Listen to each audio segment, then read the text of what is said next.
Facebook rebranded this past fall as Meta, leading the way into the Metaverse, which is a virtual reality vision for the future.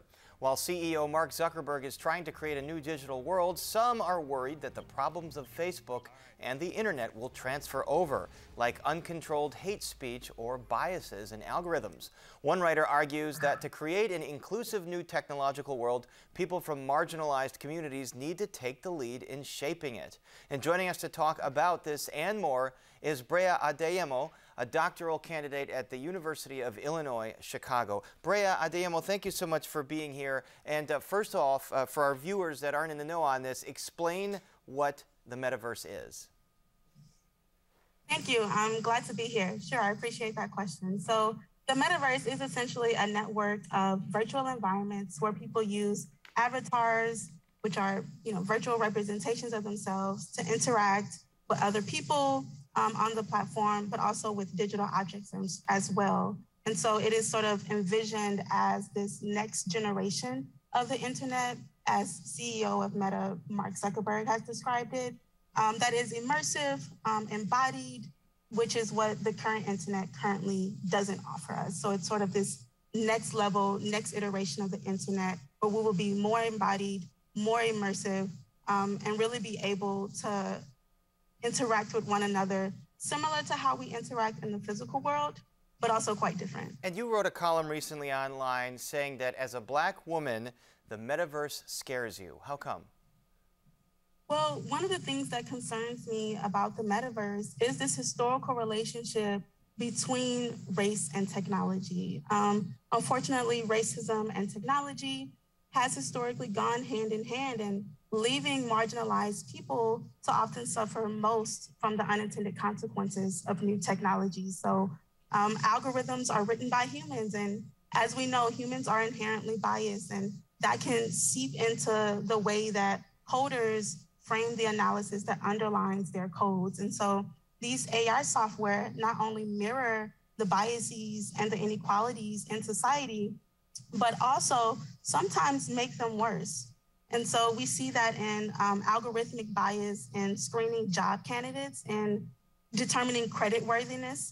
For instance, the software used by banks to predict whether or not someone will pay back credit card debt typically favors wealthier white applicants. And it's not just that algorithms are biased for me, but that they are biased in opaque ways, which means that we're not able or we're not aware of why we might be seeing certain ads on Facebook or other social media, or why, or even aware that we might be missing out on particular ads, or why we might be getting lower home appraisals, or why we might not be approved for financial loans. And so those are some of the reasons why this historical relationship between race and technology concerns me about the Metaverse.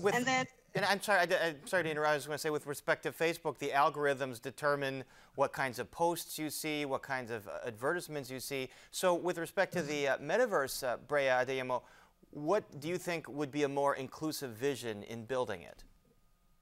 Yeah, so I think that one of the things that we might begin to focus on is how we design algorithms, or the values that we put into these technologies, which is what I mean in my article by creating a more democratically accountable technology, right?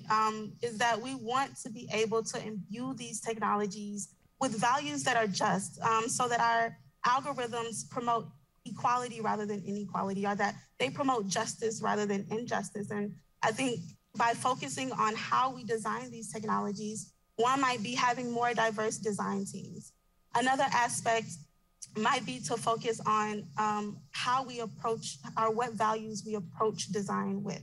And so I think that by focusing on that, then we can have a better algorithmic future, if you will. Do you sense that Meta as a company and Mr. Zuckerberg are listening to these concerns and perhaps incorporating them as they build out this Metaverse? Well, I definitely hope so. I think that right now with their rebranding, they have an opportunity to show us that they are listening to us. I think that with their focus on the Metaverse, they have an opportunity to show us that they have heard our concerns and that they're taking them quite seriously. So we will see how the future unfolds with the Metaverse. And and what Meta, and specifically with its Facebook platform, what it plans to do with the concerns that we've expressed. And Facebook has very well publicized problems with regulating hate speech and disinformation on its platform. Does that make it very difficult to win back trust, especially among marginalized communities, as it creates this whole new virtual world? Yeah, well, trust has to be earned. And I think that Facebook has lost a lot of trust from the public over the years because the company gets a lot of pushback, for often prioritizing profit over people and essentially over its social responsibility that it has for us. And so I would say that Meta, again, with its rebranding, with its strong focus on the metaverse, has an opportunity to regain the public trust. Well, there'll be a lot to talk about in the years ahead about this metaverse. And our thanks to Breigha Adeyemo. Thank you so much for joining us.